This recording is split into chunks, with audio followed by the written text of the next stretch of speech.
how can to the skill no, how can I support my child series? All right, welcome everyone to the How Can I Support My Child series. It is kind of dark in my studio. Just give me a minute. Let's do some brightening up around here. It looks pretty dark. How are you doing this beautiful evening? Welcome to the How Can I Support My Child series. That series where we come and answer a question that parents have asked about how we can support our children. In this show, we want to support you as a parent so that you can equally support your child. Because at a time like this, it is important that we are equipping our children as much as we are equipping ourselves. Dear parents, a parent's mood is the weather of their child's world. Your mood is the weather of your child's world. So, you need to decide today if you want to shine brightly so that your child's world can bloom and be colorful. Because you are the world that your child will see. The child will see the world through your eyes, and your mood is everything to your child as per what it is that the world is, whether it's a dark place or it's a gloomy place or it's a bright place. Children don't just hear the words that you say, dear parents, they listen to the tone that you use.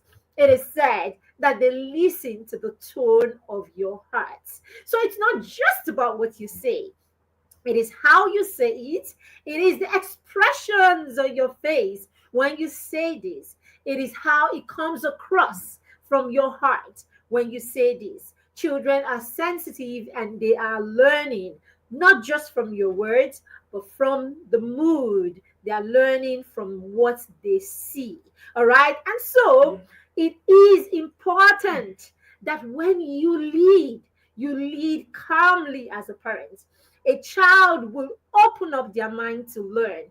A child whose parent is calm. A child whose parent is understanding. A child whose parent has got a grasp on their emotion is a child that will open up to learning, creating, and exploring freely. So this is to say, if you want to raise a happy toddler, you want to raise a happy child, then you, dear parents, will have to learn how to color their world or how to make their world bloom through the way you express not just your word, but everything that you do. Welcome to the show. My name is Maribel Chima, and I am the founder of the Parenting Through Mentorship Academy and PTM Resources. I am the proud matron of the Mastermind Circle, a peer mentorship and accountability group that we run for children. Yes, children between ages 6 and 13. We send the children off when they become 14 years old. We send them to go and be productive and resourceful teenagers because we must have built, right? Because we must have built a solid foundation with them. We must have guided them through understanding their emotions, through building the right kind of habits, and so taking initiative to navigate through life on their own at that level. All right, so welcome to the show again. If you are here, please let me know in the comments that you are with me on the show today. If you are catching the replay, let us know where you are catching the replay from. If you are joining us on YouTube, why don't you go ahead and subscribe to our YouTube channel by clicking on the subscription button, and remember to also click on the notification so that you get notified every time we go live. If you are on Facebook, do you have a friend? Do you have a loved one who is a parent of a toddler or parent of a young child? Why don't you go ahead and tag them on the stream so that they can join us and participate right in this session? All right. If you are on Instagram, why don't you go ahead and like so that you can follow us and enjoy of all the nuggets and all the wisdom that we share here. All right, so welcome to the show again. Let's move. Today we're talking about the effect of a parent's emotional regulation on a toddler's growth and development. How you, as a parent, how emotionally stable, emotionally intelligent, how emotional, how you can regulate your emotions, how all of this affects your child's growth and your child's development. So the question is, does it or doesn't it affect the child? All right, dear parents, as I said, your child's world is colored by your mood. So think about it, that all that your little blossoming or your little vibrant child sees is a world that is gloomy every day, is a world that is serious every day, is a world where the parent is constantly going through a mood swing, is constantly having a meltdown, is constantly yelling, is constantly reacting. How do you think that that child will perceive the world? How do you think that that child would come to see the world? Now, make up your mind, even as we begin this conversation, whether this will serve the child or this will hinder the child as the child grows. All right, so let's go on. Right, I said here that a secure attachment is born from a parent's emotional availability. There is a concept that is known as a secure attachment, and that attachment is formed between the child and their caregivers. When children are born, we all know, right? Human beings, when we are born, we all know that the child cannot take care of themselves. The child is dependent on their primary caregivers for everything that they need. And these needs, of course, include largely their emotional needs. So, of course, the child would need to eat food. The child would need to, a change of clothes. The child would, the child would react every time there is a discomfort in the child's environment. And it so happens that during this phase of the child's life, every reaction is sensorial, right? And how we meet their needs at this phase is tied to emotions. Your child is hungry, the child will cry. That's a big emotion that the child is expressing right there. The child is salt or the child is wet, the child will cry. The child is hungry, the child will cry. The child is hot, the child will cry. The child is cold, the child will cry. So at this stage of a child's life, when the child is an infant, when the child is a newborn, when the child is a baby, you realize that all of their interactions basically are emotions. The child is a whole ball of emotions. So how do you respond to the need of the child at this level? How do you respond to the need of your babies and your infants? You realize that your response to them is also going to be emotional. Now, many of us do not recognize this, or in this part of the world, we are not taught this. We are not taught that the child's first need from us as caregivers, especially as their parents, right, is all emotional. So that is why there are so many negative, right, beliefs around how children should be taken care of. And these negative beliefs have been seen to be the most depleting, or how do we go, the most negative or the most adverse, right, the most adverse thing that we have done or that we do to our children when it comes to their emotional stability. We're going to look at some of these negative beliefs that some of us have been taught or that we have learned over the years. Some of us have used them. Some of us are using them right now. Some of them all still argue about these things because there is ignorance, right, in this whole concept of taking care of a child and how to show up for the need of your young children and your toddlers, basically. So one of the first negative beliefs that you will hear as you become a first-time parent, perhaps, or some of us carry this negative belief all the way, is that cry does not kill children.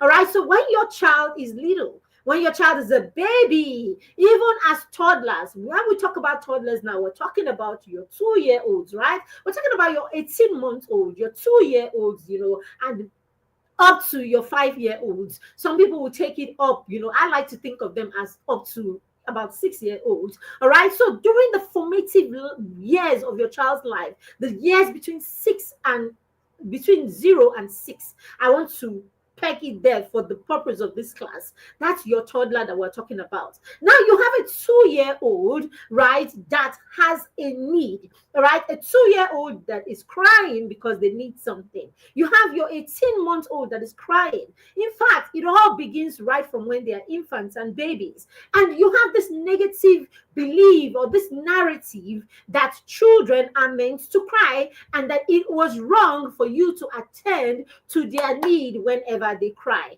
So what do? We have them crying and we neglect them. That is the first shock that your child gets. Well, that is the first shock that our children get, especially if they have parents that, believe this. So you realize that at the point where this is the only way that the child can express their need, the child learns from the beginning of their life that need or that no one will be there to attend to that need. Now, it is at this point that your child is building trust. It is at this point that your child is building attachments, developing attachments. It is at this point that your child is learning to trust the people or the caregivers or the people in their environment. And what does the child get? The child gets no one attending to their need at that time. So what happens? The child is already being destabilized when it comes to their emotional need. The next one is expressed emotion is a sign of weakness. All right, we do this especially to our male children. All right, so you see your 2-year-old boy crying, your 4-year-old boy crying, and you hear them, the father, the mother, or people around telling the child to keep quiet. See how you're crying like a girl. All right, boys are not supposed to cry. So whether it's a boy that we're doing this to or we're doing this to a girl, whether it's your 2-year-old that has a 5-month-old sibling and you are telling them not to cry, or you are telling them that expressing those emotions are not okay because they are bigger siblings or because they are big boys and big girls, you are actually doing a disservice to that child. You are not attending to the child's emotional need and you are neglecting the child's emotional needs. All right. So this series is a 4-week series. We do this every month. We introduce a series and we teach right throughout the month. So in this first episode today, we are going to be talking very, very light, right? We're not going to dive deep into anything deep or technical. From next week, we will go even deeper. So today, we're just going to be talking, basically about the things that we can all relate to, the everyday thing that happens around us that we can relate to so that we can tap into the subject, right? And then we can build on it in the next 3 weeks that follow. The next one is negative emotions should be avoided. So we make it seem as if there is something wrong with a child crying.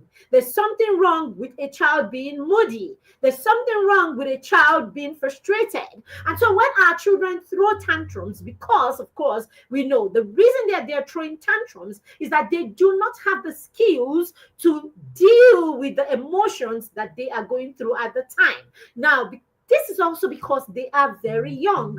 They are very young, and so their brain, or they do not have that brain power, right? The part of their brain that regulates their emotion is not developed. It's actually immature, okay? And so because of that, the child does not know how to regulate their big emotions. And so whenever they feel those emotions, especially big emotions like anger and excitement and frustration, all right, the child, for lack of how to deal with these, results to throwing a tantrum. And so our children throw tantrums. And when they throw these tantrums, we get very upset. We get very angry with them. We yell, we beat. And when we're doing that, we are not exemplifying or we are not mirroring an opposite positive behavior to replace the negative one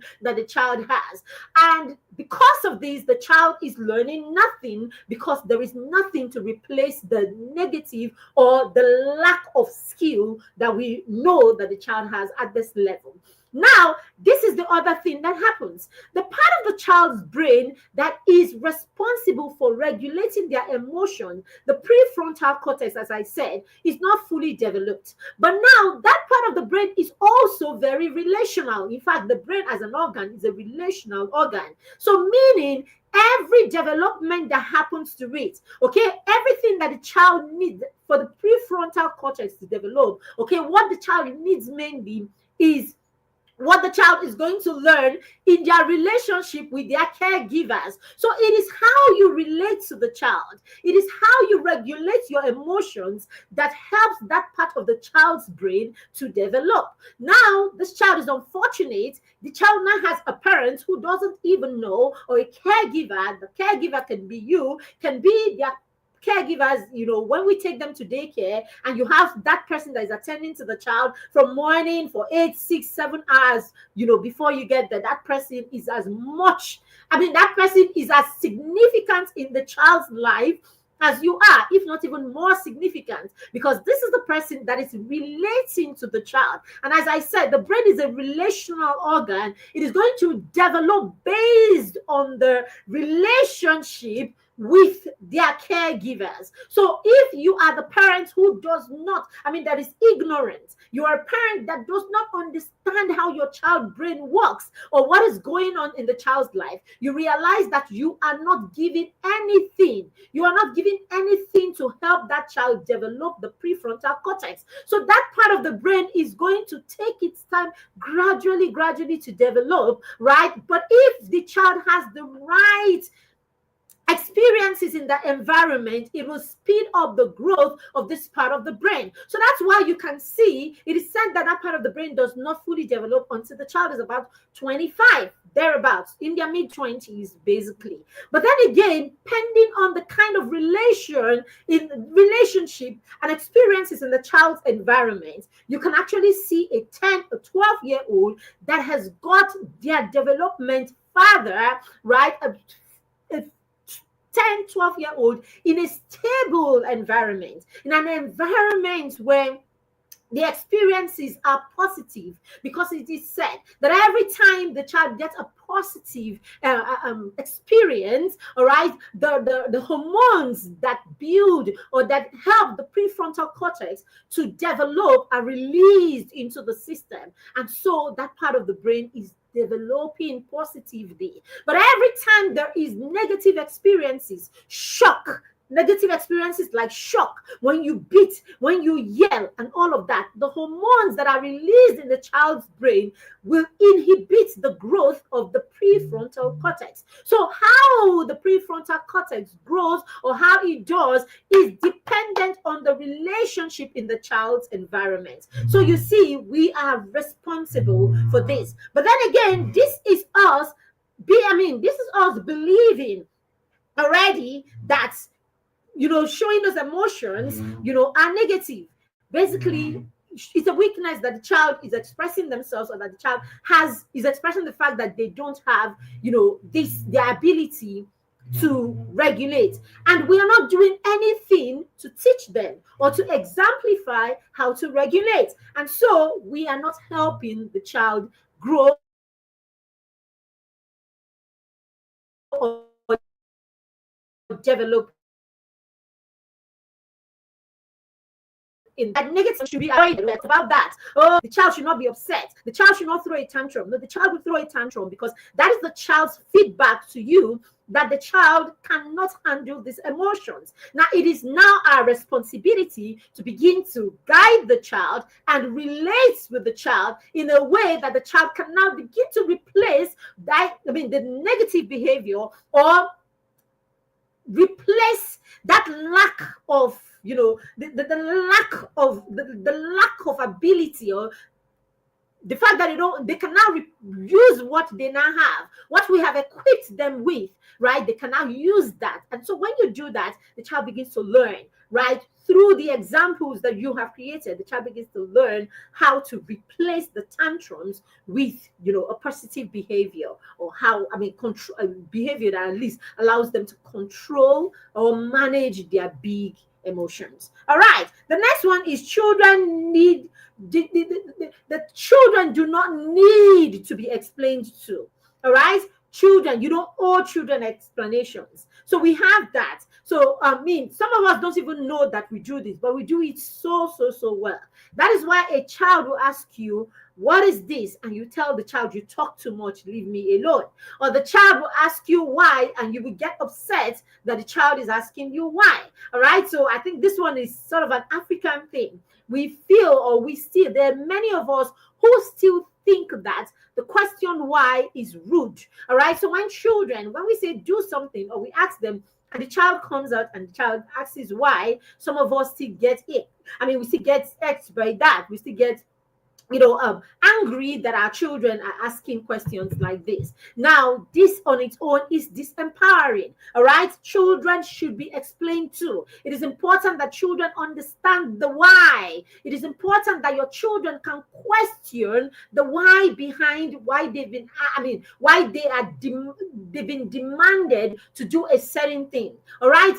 Encourage your children to ask why. There's even an adage that says the person that knows how to ask why does not miss his road, right? Or his way, right? So asking why is a good thing. Encourage your children. All you need to do is teach them how to ask the question why without coming across as rude. But the thing is, it's not even the way they say it sometimes. For some parents or some adults, the simple fact that you dare to ask why is a problem. So this is a negative belief that we have, and it does not serve the child, and it does not serve their ability to regulate. All right. The last one is that discipline and emotions do not come together. So we have been taught, or we have been made to think that for you to discipline a child, you must be stern. For you to discipline a child, you must not smile. You must not come across as someone who plays too much with the child. So that's why, I remember someone telling me not too long ago, I was complaining about something that my daughter, something I had observed that my daughter was doing that I needed to nip in the bud. And, the first thing the person said to me was, you laugh with her too much. You play with her too much. And that's it. So we have been told that when we laugh, when we play, right? When we play with our children, they become disrespectful. But that is not true. It's a negative belief. It's not true at all. You can laugh, you can play with your children, and you still have boundaries, or you still have lines that cannot be crossed. All right. So this is why a lot of us grew up.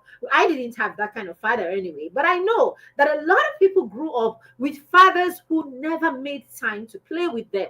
Fathers will never make time to hang out with them, or just, lazy around with them and have a good time with them, because our fathers were raised or were made to believe that you do not reduce yourself or come to that level where you are that way with children. If not, they will become disrespectful.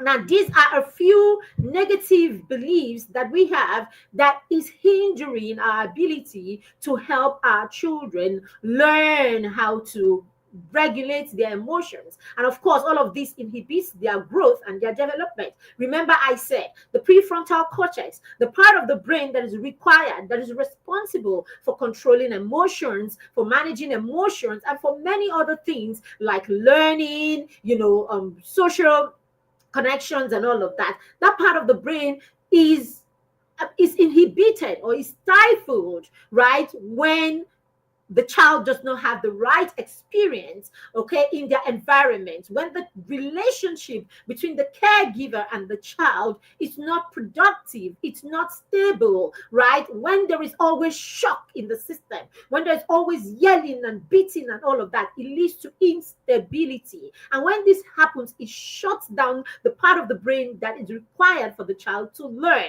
And this, of course, inhibits the child. So it inhibits growth and development, basically. physically. So it's important that we know that as parents, the way we regulate our emotions will affect the growth and the development of our children. All right, so let's throttle on. Let's look at some of the things that we do. All right, practical things that we do that practical things that we do that actually lead to this inhibition that I'm talking about, that lead to the shock that I'm talking about, that give our children negative experiences that will lead to the release of hormones that will inhibit the growth of the part of the child's brain that the child needs to learn, needs to progress, needs to make to make decisions, needs, of course, to regulate their emotions. One is when we dismiss children all the time. When we dismiss children at all. Why are you dismissing that child when you can actually speak to the child calmly and give the child reasons why you cannot attend to them right now? I don't know where we got it from. I don't know, but I think I know where we got it from. It's of course because this is what we knew, or this was what was exemplified. You cannot be what you have not beheld, right? You cannot become what you have not beheld. And you know why a lot of us, why we all hated the fact that we had parents or we had teachers, we had people who dismissed us. We realized that as much as you hate it, you will still replicate it because this is what you know. This is the relationship between adult and child that you beheld. And so this is what it is that you will reproduce. So that is why, even as a child who was sensitive, who hated being talked to, I was a very sensitive child. I am a very sensitive person. So, of course, words mean a lot to me. I am that person that we can be here and someone says a thing and other people walk away, and for me, I am up in my head, I'm processing how you said that thing. All right. Now, as a child, I was also very sensitive. I was also a very sensitive child. And then yet, these are the same children that would, all right? You will be in a classroom with a teacher that just push you off, right? Brushes you off, dismisses you, when you have a concern.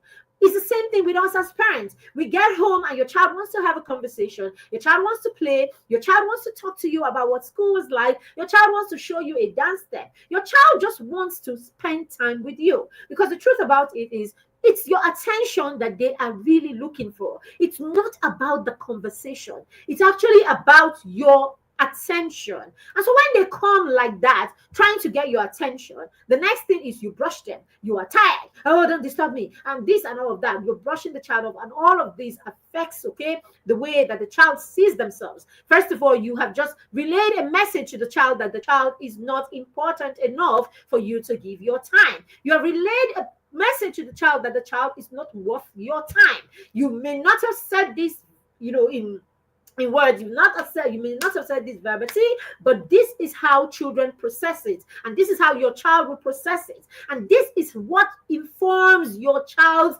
low self-esteem. Because when you don't have a sense of worth, you don't think you are worth people's time and people's attention, of course, you begin to feel like you are not worth it. Of course, that is where low self-esteem comes from. So you see, you are already inhibiting, or you're already affecting the child's growth and the child's development when that is the case. Another thing that we do is when we don't spend quality time with our children. Yes, daddy, we salute you. President, governor among the people. All right? When we as fathers don't make time to spend with our children because we are busy making ends meet, dear fathers, there is a price to pay, as my coach will say.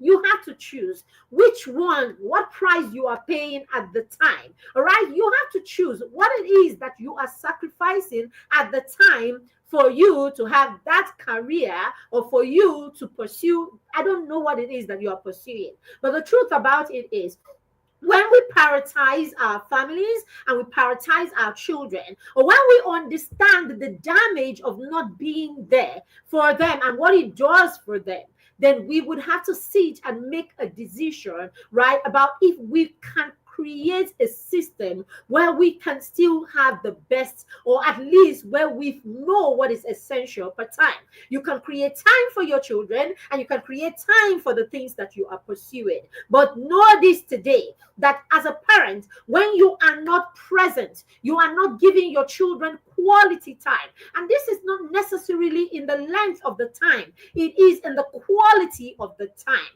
All right. When you know, right, you know what your schedule is like. How can you look at it, bring that schedule, put it and see, what can I do, or what can I infuse in this schedule? What can I take away that is time consuming, that I can sacrifice to spend some time with my children? Infuse this. It goes a long way. But when you are not there, you leave a vacuum in the life of your children. And then they begin to have daddy problems, mommy problems. And these problems do not just make a mess of them today, it makes a mess of them even in the future. We have young women who have gone into marriages looking for the things that their parents or their father couldn't give them in the husband that they have, and so they fall into wrong hands simply because they have daddy issues, and they were looking for who to replace the vacuum that daddy's presence caused in their lives. All right, it's the same thing even for mothers. It's not just about fathers. Even as a mother, if you are not present, it's got its effect on the children. And I hope you know that present, or being present, is not about just being in the house or being a stay-at-home mom. Being present is about the quality, what you bring to the table, the content of your time together with your children. Some of us can be in the same space with our children for 3, 4, 5 hours. Yet we have not interacted, we have not exchanged anything actively, or any conversation actively with them. We realize for some of us, the only conversations that we have with our children is either we are instructing, we are questioning, or we are reprimanding. It is either, what have you eaten? What will you eat? What have you done? Have you finished your homework? Have you this? Have you that? This is the conversation. Or, why did you not? Why did you do this? Why did you not do this? Why did you not do that? Do you understand? Or it's a case of, so it's always question or instructions. I am going out. I need you to do this. I need you to do that. If you do not know these things, I need us to take some time in the next day or two and x-ray your relationship with your children. X-ray your relationship with your children and ask yourself the question, do I come with content? Do I spend quality time with my children? Or is it just about instructions, reprimanding, and, and questioning that your relationship is about? All right? So you need to pay attention to this. The next one is shaming. When you shame your children do things. When the child does something, what do? You look for the perfect opportunity where you know that when you release one word, the people around the child will feel ashamed of themselves. In fact, some of us go as far as telling our children that we will take them to school and disgrace them, right? I've been in a scene where a child did something and the parent insisted on going to the class, to make sure that the child is disgraced in that class, So I don't know I really do not know what it is that we hope to gain from some of these things. But then again, it's still part of those negative beliefs that we're talking about, the things that they've said to us. Somehow, if the child knows that I will take them and shame them in front of people, they will begin to do the right thing. But that's not true. Either way, you will pay the price. Yes, so thank you, Nino Sweet Cakes, right? Yeah, so either way, you will do the time. So make time for your children, dear parents. Let's make time for our children. All right. So I was talking about, parents who feel that, they need to pull you down. And these things are coming from the way we were raised, really. How, you were disgraced in front of people. I remember growing up and I had this neighbor, right? That as a teenager, she was a young teenager at the time, and she was used to, at the time, the gist was that she would pick she would take money or stuff, like she was stealing, basically, whether it's food or it's money from her parents and all of that. And so she was young. We were quite young. I think I was somewhere around 8 and 10 at the time. So she must have been somewhere around between 12 and 14, thereabouts. And I remember back then how her father would beat her, and he would make marks on her body. Rest. He will use what do you call it, razor blade at the time, and he will make marks on her body, and they will rub in pepper there and leave her outside. Practically treating her like a rogue, like a thief, basically. And this child is their child. They will put her there, she will cry and all of that. Then after a while, right? After a while, after like some hours, sometimes she will even sleep off there. Now, this is someone that was, she had started growing. She was a teenager at the time, so she had started, puberty had set in, but the parents didn't care. She was out there. She was out there with all of the development that was happening in her body. They would put her out there. So children would actually leave their location to come all the way to come and see her. I mean, I don't understand where we got some of this slavery mentality and, strategies to whatever. In my head, I'm wondering now that I know a lot better how that child will see their parents, right? That's kind of this, relationship. Is it possible that they can ever mend those relationships? Because we hear a lot of us these days how we brag and say, we turned out right simply because of what it is, some of the harsh treatments that our parents meted on us. I don't know, did we really turn out right? And did those strategies or whatever it is that they termed what they did they make us, or did they really mar us? Are we sure that these are not the things that have left us traumatized the way we are traumatized, as it is? In fact, some people do not still agree that they are even traumatized. Yes, you go into the society and you see you see people from our generation X, millennials. You see millennials constantly second guessing themselves. You see people trying to get satisfaction from all kinds of rubbish and devious things, and we don't know it is trauma that is chasing us. We see us fighting things that do not exist. We see us living in perpetual fear. We see people who are corrupt, people who would do anything to put bread on their table. We see all of these things, and we still insist that we turned out well. It is well, oh, it is well. All right, so the next one is overly criticizing the children when they make mistakes. Some of us are powerful nitpickers. Nothing can slide. We see everything. In fact, as a matter of fact, on your way to work, on your way back from work, you have already created a mental picture of how you will meet your house. You are very sure that everything is not going to be okay when you get there. So even before you get there, you are already prepared for the worst. So you find out that before you even step into the house, you have a frown on your face because you are expecting that all is not going to be well.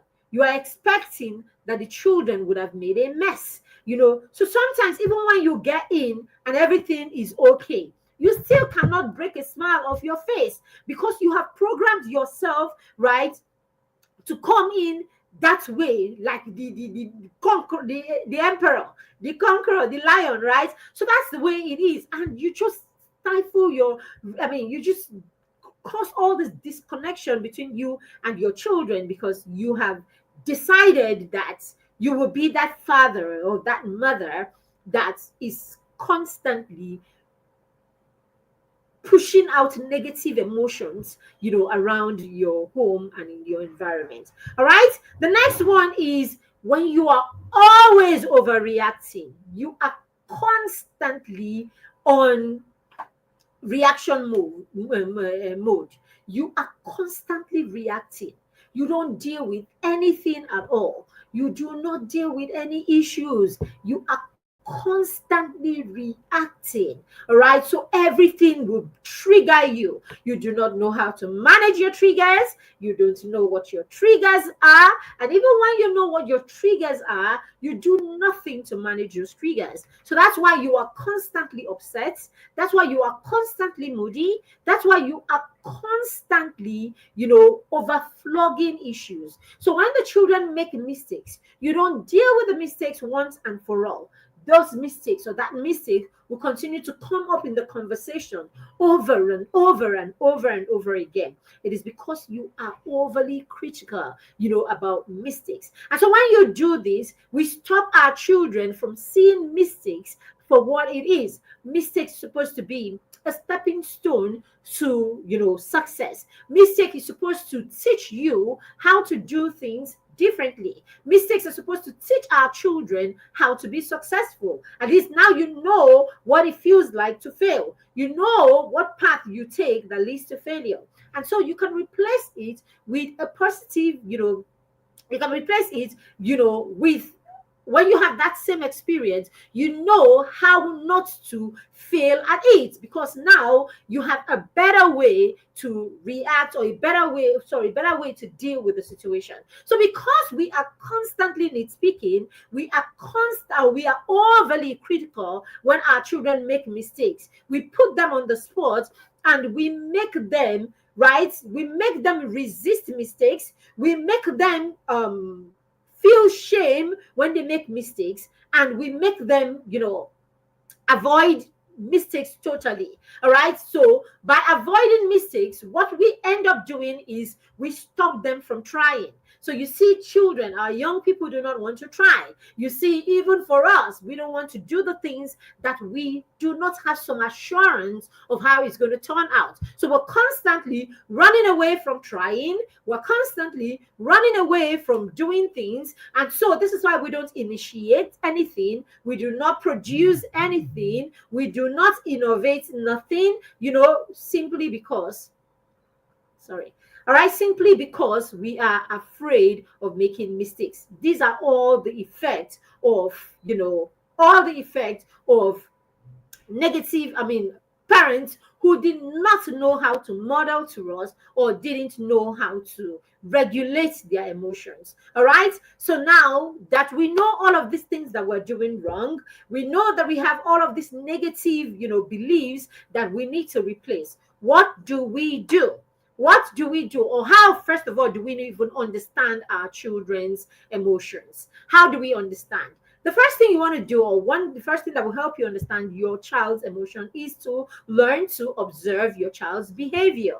And so, how do you learn to observe when you are not present? So this is why you need to be present in their lives, right? This is why you need to be present in their life, actively so, right, and effectively so. All right, so that you can observe their behavior and observe, when you observe their behavior, and when you know your child, then you are able to, figure out, or you're able to recognize when they are dealing with certain emotions. So if you want to understand your child and understand their emotions, then you must learn to be present and to observe them. Number two, you must learn how to listen to them without judging them. Some of us, the children open their mouth. Before they even finish what they are saying, you already have something to counter them. So we hear our children, but we are not listening to our children. So you must learn to listen with your eyes and listen to with your heart. Listen with your ears, listen with your eyes, and listen with your heart. So you want to drop that phone when your child is talking to you, dear parents. Give them your full attention for the few minutes that they are talking to you. When you do this, you are saying to the child, you're passing the message to the child that the child is important.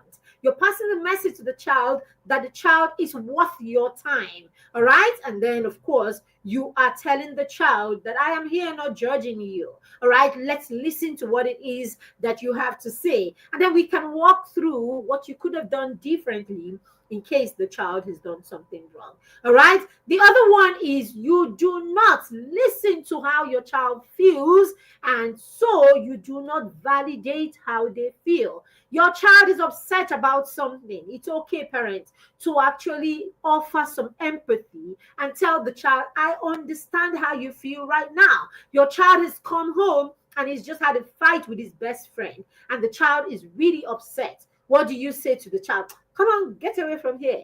Are you the only one that has friends? Is he the only friend in the world? Can you not go and meet other people and all of that? You just push, or you just brush the child's, feelings, right?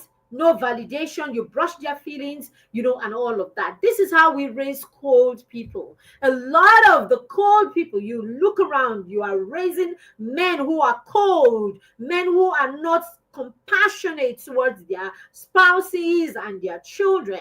We're raising women who are cold, women that cannot be tender, women that cannot be warm. We are raising cold people. And this is how it started. This is what led to it. When we did not have parents who were emotionally present, who were emotionally available. They don't validate how you feel. They are constantly judging or countering or trying to make nothing or try to reduce your feelings. All right. So when we do this, when we're parents who reduce our children's feelings and we do not validate them, we do not recognize them as anything, we will raise children who become cold. We will raise children. Of course, all of these is affecting how your child is growing, the person that your child is growing into, the adult that your child is growing into. That's why we have people who are cold, no empathy. That is why you will see an accident, or you will see someone that is distressed, and the first thing that will come to your mind is how to take a phone and record them. That's how you see someone who is going through a challenge. You will see someone who has been abused. You will see someone that has made a mistake, and your only job is to put the person out there so that you can ridicule the person. That's why we have this I better pass my neighbor mentality. It is because, we have been raised to be cold. We have been compared to other people as children. And so at every point, there is the need to be better. We derive our sense of self-worth by feeling that we are better than the next person. It comes from how we've been raised, especially if we've been raised by parents who were not able to regulate their emotions, right, themselves. All right, so these are the issues. All right, when we don't have a system in our home where conversations can be held, right? When we don't have an open conversation system where our children can express themselves, express how they feel per time.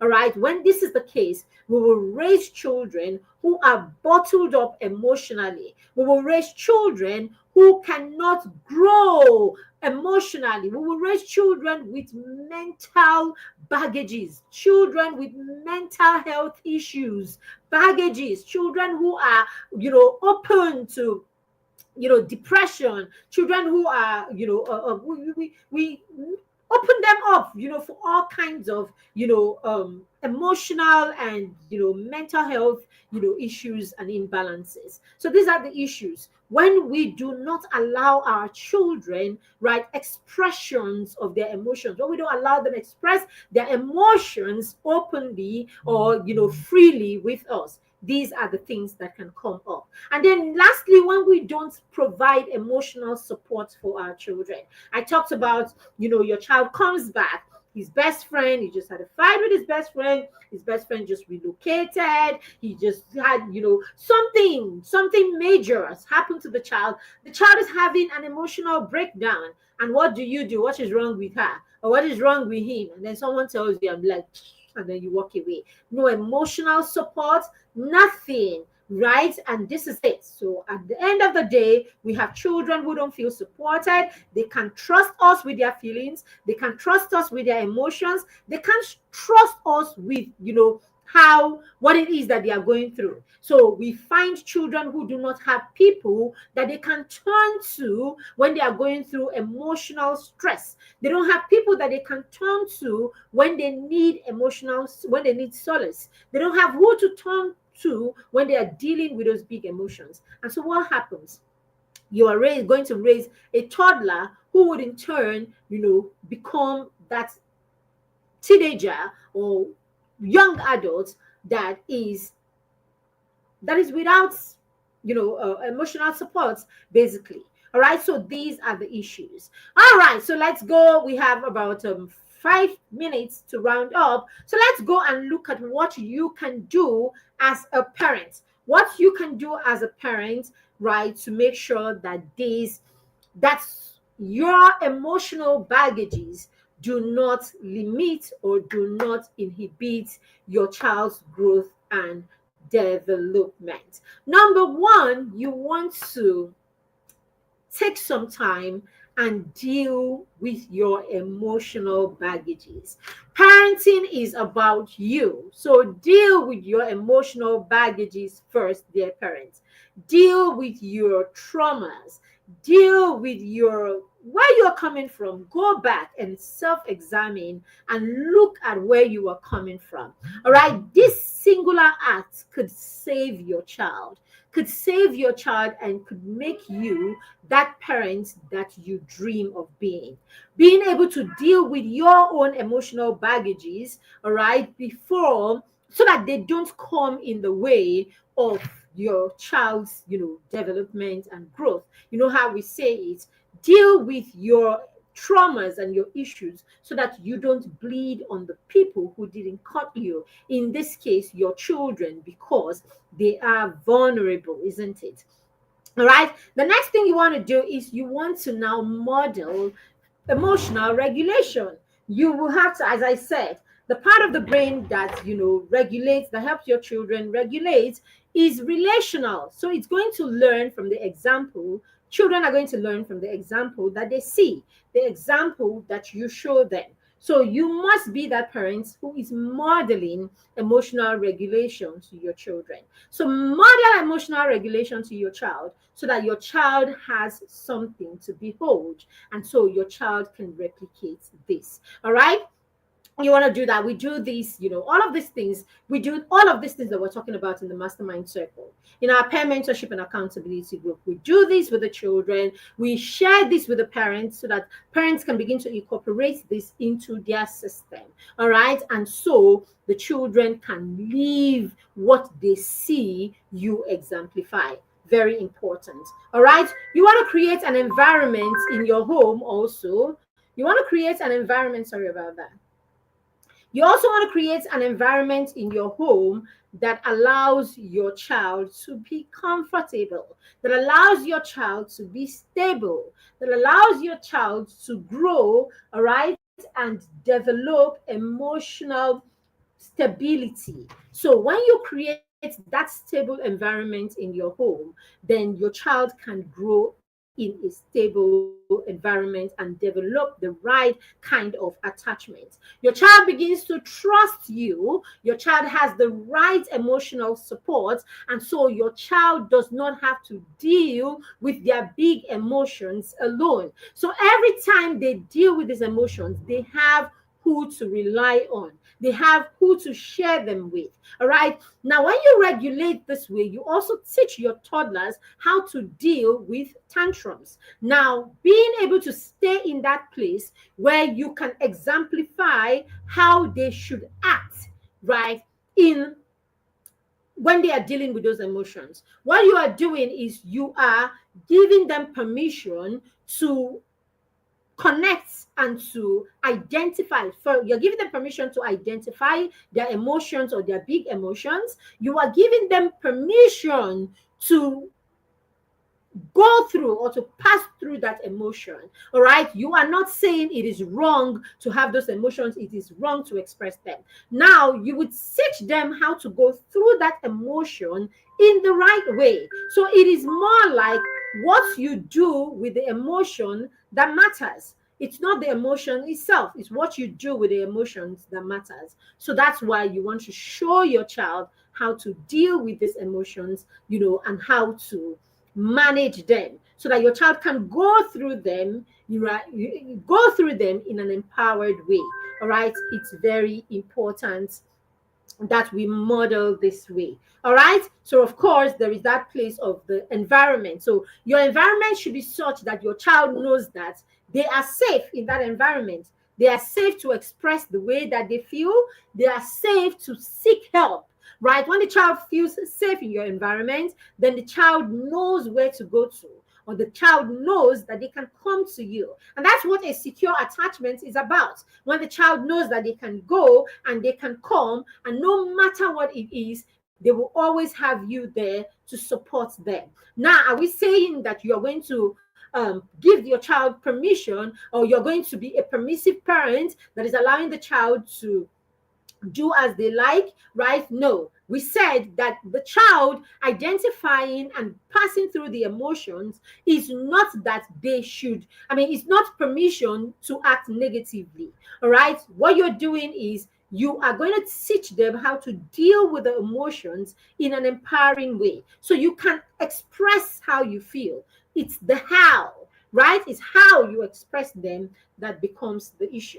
So for your toddler who is throwing a tantrum, you can give them words. You can give them words to express how they feel. So you're not saying don't be angry. You're not saying don't be excited. You are giving them words to express how they feel. So rather than the child throwing a tantrum and screaming, the child can actually say, I feel this way. All right, Daddy, I feel this way because of what it is that you did. I feel upset right now because you didn't listen to me when I was trying to talk to you. Now you have given the child words to express their emotions in an empowering way that passes the message that they need to pass to you. Do you understand? So these are the issues. So you have given the child, you have empowered the child by giving them words and giving them a way to express that emotion without throwing a tantrum. So instead of shouting and screaming and throwing things around just because you feel a certain way, you have empowered the child by giving the child words to express that feeling. So you're not stopping them from expressing it, but you are giving them a more powerful way of doing this. So this is what we are talking about. All right. The next one is to teach them calming techniques. All right. I was talking to the children in the mastermind circle today. Okay. By the way, we're going through this month, our theme is emotional intelligence. So our children in the mastermind are learning firsthand how to deal with big emotions, how to recognize big emotions, what to do with those emotions, how to deal with their rivalry with their siblings, all of these things. So this is why we say, bring your children to, communities like this. Bring your children to peer mentorship environments. As I said, creating the right environment. So when you enroll your child to the mastermind circle, that is you creating the right environment for the child. That is you putting the child in the right company, putting them in the right room. All right. And so right there with us, we are able to support the child. We're able to help them learn these things. So the child is learning from you, and the child is learning from us. The child is learning from home, and the child is learning how to use what they've learned at home in this environment that they find themselves. All right. You want to put your child in an environment where the child can hear the same language that you are speaking in your home, where the child can be in the company of like minds. What it does is it opens your child's mind, and it opens your child's, it creates experience. Positive experience. It creates positive experience for the child, and then it opens them up to knowing and seeing other people who have their kind of perspective or who have their kind of convictions. So the more people who have their kind of convictions, the more your child knows that you know something, there is nothing wrong with the way that I see things or the way that my parents, see things. A lot of times it's because our children are they're in random environments. They are in, for instance, let's take their school, for instance, right? Of course, the school is one of those environments that you have children from all kinds of backgrounds, all kinds of ideologies and convictions and beliefs and all of that.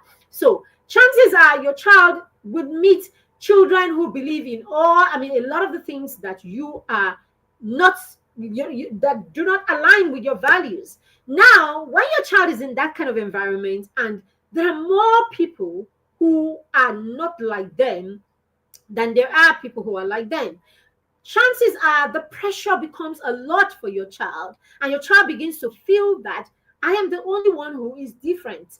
This is because your child has not been in the room where there are people like them. Your child has not been on the table with kings like himself. All right. So you want to create an environment where your child can sit in a room with people that are like him. So when, like her, right,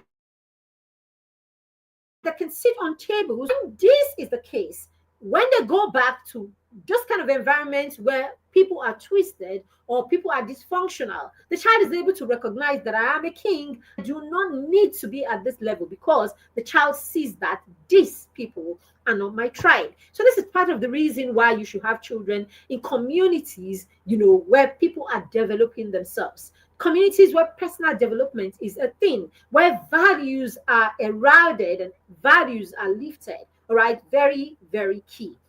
The last thing we're going to be talking about today is create an environment in your home or where the child feels independent. Independence means that you are empowering the child and giving the child the opportunity to go on their own journey. All right, you are allowing them express their autonomy. You are allowing them explore their autonomy.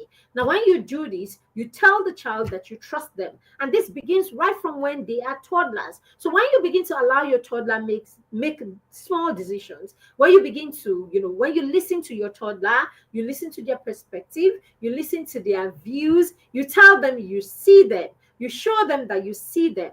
And then, of course, you give them room to express themselves. What you are doing is you are showing your toddler that I trust you. And so you are giving them permission to be expressive. You're giving them permission to explore their individuality. You're giving them permission to be autonomous. And while you are doing this, the child becomes more and more independent. As you do this, you are allowing the child to grow. You're allowing the child develop. You are not inhibiting the child. But when you are a parent who has everything done for the child, when you are a parent who is constantly micromanaging the child, you have everybody else doing things for your toddlers, for your children of all ages. What you are doing is you are stopping them from being independent. This, of course, stifles or inhibits their growth and their development and does not allow them to learn how to build and regulate themselves. All right. So these are some of the issues that we are talking about and some of the issues that we are dealing with. All right. So we are going to stop this. So this brings us to the end of the show. Sorry, someone just got into my studio. I don't know why he thinks that he was not in my studio. Oh, he was not. Sorry about that. All right. So these are the issues and these are the things that so this is the first episode. We are going to dive deeper into these in next week's episode. So do not fail to show up for next week's episode at 7 p.m. on Thursday next week, where we will be diving even deeper. You don't want to miss this so that you can support your child. All right. If you have 6-year-olds and up to 13-year-olds, enroll them in the mastermind circle so that we can go on this journey together with you. All right. Let me also invite you. We have a powerful workshop this month of November. All right, from the first Saturday in November and every Saturday in November, where we will be working with a few teenagers, yeah, a few preteens rather. All right, we want to help the children begin to take initiative. All right, the workshop is titled Pathway to Raising or Pathway to Becoming a Resourceful Teenager. So let's get our preteens in that space where they begin to push themselves, they begin to stretch themselves, all right, as they walk that journey towards becoming productive and resourceful teenagers. If you'd like to be a part of that workshop, you'd like to enroll your child for that workshop, I need you to look in the comment section and the description on YouTube after this video, and you will see all the information that you need to enroll your child to be a part of the workshop. Thank you again for joining me today. Let us know if you got value from this session. If you have questions, do put them in the comment section, and I will see you at 7 p.m. next week, Thursday, for the second episode in the series. Thank you again and have a beautiful rest of the evening and an amazing week ahead. Bye for now. Oh, it's weekend. Sorry. Have a fantastic weekend. All right, then. Bye for now.